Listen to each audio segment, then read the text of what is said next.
রত্নশাস্ত্র episode 2 পান্না বা বলতে পারেন এমরাল্ড।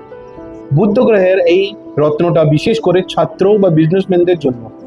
কোনো ছাত্র যে নিজে মাথাটা খাটাতে পারছে না, মাথা লাগাতে পারছে না পড়াশোনার মধ্যে, কোনো বিজনেসম্যান যে ডিসিশন নিতে কনফিউশন হচ্ছে বা কমিউনিকেট করতে পারছেন না, মানে আপনার বুদ্ধটা ডাউন আছে, তাদের জন্য এই এমরাল্ড পান্না।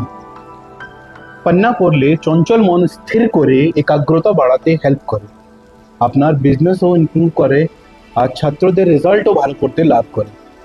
তাহলে কখন পড়বেন?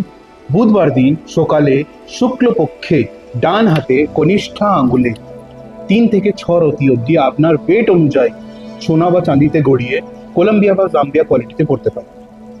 আসল পান্না পারচেস করবার জন্য কমেন্ট করবেন পান্না, বা ডাইরেক্টলি আপনি মেসেজ করতে পারেন আমাকে। পরের এপিসোডে দেখতে পারবেন রুবি বা মানিক।